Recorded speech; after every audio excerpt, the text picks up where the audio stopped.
Hello les amis, j'espère que vous allez bien. J'ai visité il y a quelques jours le parc Nigloland.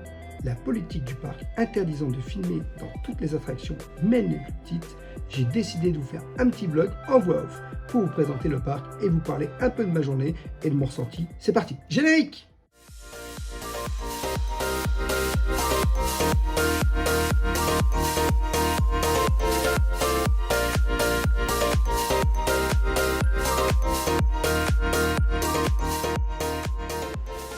Nigloland est un parc d'attractions situé à Dolencourt dans l'Aube, fondé par deux frères et anciens forains, Patrice et Philippe Gélis.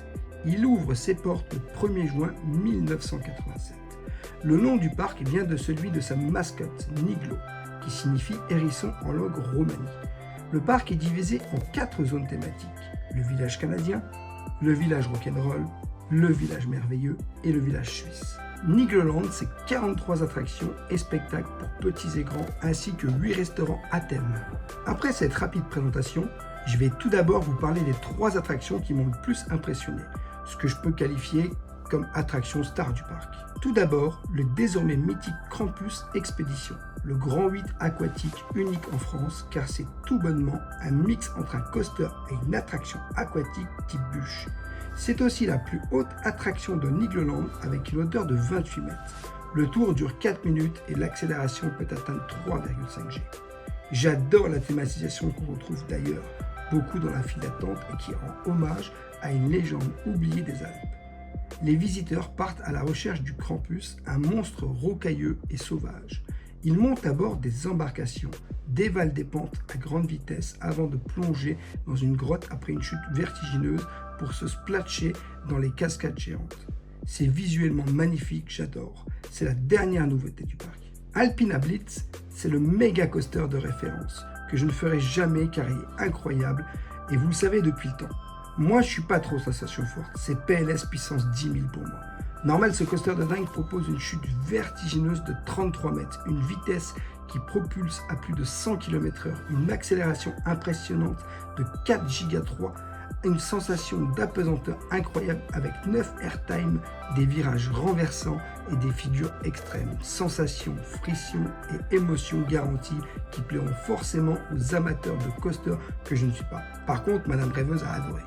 Les personnes souffrant de vertige comme moi seront d'accord pour dire que la 3e attraction dont je vais vous parler est la plus flippante. Je ne sais pas comment Madame Rêveuse a fait pour monter dedans, c'est le donjon de l'extrême qui porte très bien son nom, car c'est la plus haute tour de chute libre rotative du monde avec ses 100 mètres de hauteur. Une chute libre vertigineuse attend les plus courageux qui descendront à une vitesse de 115 km/h en 3 secondes. De là-haut, la vue panoramique sur le parc est tout bonnement magnifique, mais attention à la descente, vous pouvez voir tout le flou. Ce qui est bien pour les personnes comme moi, qui ne sont pas amateurs de coaster, c'est qu'il y a des attractions pour tous les goûts. Et même si vous n'aimez pas les sensations fortes, vous pourrez passer une bonne journée. Moi, j'ai particulièrement adoré Dinosaur Adventure. Faut dire que Jurassic Park est l'un de mes films préférés. Le professeur vous accueille et vous invite à rejoindre ce monde merveilleux peuplé de dinosaures. C'est une promenade très immersive sur la musique de Jurassic Park. Vous partez pour la grande aventure à la rencontre de ces monstres éteints depuis des millions d'années. Des procédés électroniques, hydrauliques et pneumatiques de haute technologie ont été mis en œuvre pour faire revivre ces monstres issus du passé.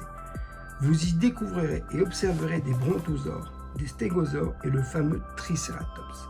J'adore, je vous le dis, j'adore, ça m'a littéralement fait replonger en enfance, c'est mon attraction préférée du parc.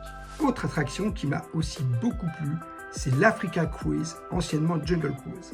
Cette attraction a été entièrement refaite en 2013 sur le lac et partait à l'aventure dans la savane africaine.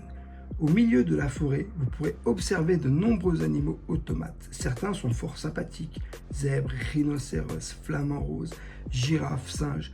Mais méfiez-vous des fauves, crocodiles et serpents. Les paysages sont magnifiques, la thématisation très dépaysante et parfois très drôle. J'ai adoré cette petite croisière dépaysante sur l'eau. J'ai adoré aussi les dragons volants. C'est un joli monorail qui m'a permis de découvrir le parc d'en haut. Il survole la zone, le village merveilleux et c'est vraiment très joli. Faut dire que aussi c'est la zone thématique que j'ai préférée. Il y a mes attractions préférées, je les trouvais très jolies avec comme coup de cœur des attractions comme le circuit de Nigloland qui est vraiment très fun, le manoir hanté, les montgolfières, le petit poussé et les hérissons magiques qui sont vraiment très mignons. Vos enfants vont adorer. Il y a aussi des attractions plus récentes comme le coaster familial Noisette Express et les abeilles. Deux attractions qui lient à la fois pédagogie et divertissement. C'est la zone la plus étendue du parc qui comprend le plus d'attractions. J'ai décidé de déjeuner dans le village merveilleux, dans le restaurant La Taverne, qui rappelle l'ambiance des tavernes bavaroises. Vous pouvez même manger dans des tonneaux en extérieur. Les spécialités sont le jambon braisé avec sa sauce au poivre, le fameux poulet rôti, les bretzels salés ou gratinés, les salades et sandwichs végétariens. Moi j'ai pris le poulet et j'ai apprécié la climatisation de la salle, ça fait du bien pendant une journée canicule. Continuons la balade avec la découverte du village canadien que j'ai trouvé très joli avec son charmant village, son train minier et ses chutes d'eau. J'ai adoré particulièrement le Niglo Show, un spectacle unique en France parce qu'il est joué intégralement depuis 1993 par des automates. La fameuse troupe des Niglo Automates vous présente sa célèbre revue internationale. Vous allez en avoir plein les yeux et les oreilles, un spectacle d'animatronique exceptionnel dont la musique reste dans la tête toute la journée. Sinon, le disco coaster, le Grizzly, m'a beaucoup impressionné avec ses 100 mètres de long et 15 mètres de haut, sans compter la bosse centrale, ainsi que la rivière canadienne avec sa chute très impressionnante. J'aime beaucoup aussi les caravelles de Jacques Cartier qui sont très rapides, sans oublier le Galion Pirate, mon cauchemar numéro 1, PLS assuré. La zone village suisse est celle que j'ai le moins aimée car beaucoup trop de coasters pour moi. C'est la zone sensation forte assurée. Elle est tout juste magnifique, mais à part la ronde des canards et les Apple Fight, il n'y a rien que je puisse faire. Je laisse aux autres Krampus Expédition, Alpina Blitz, la descente en Chile, sans oublier la mythique grande roue aux autres. Terminons maintenant par une zone qui m'a bien hypé. C'est la zone américaine avec ses décors de fou et sa Pontiac de fou. L'attraction Jukebox met l'ambiance sous fond de rock'n'roll des années 60 avec ses voitures de légende aux chromes étincelants. J'adore vraiment l'ambiance de la zone et le décor magnifique. L'attraction Air Meeting m'a beaucoup impressionné. Vous prenez les commandes de votre avion et vous vous envolez à plus de 20 mètres de haut. Vous montrez vos talents de pilote acrobatique en exécutant les figures de votre choix, y compris des loopings à 360.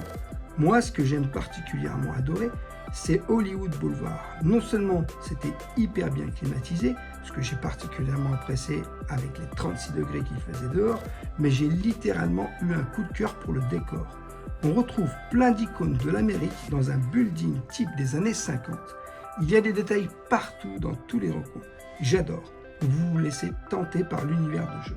Skiball, Derby, Hot Flash, Fearball et j'en passe. Moi j'ai testé le basket, faut dire que j'adore dans les parcs me lancer un petit challenge basket avec mes abonnés sur TikTok. J'ai tenté l'expérience de la voyance aussi.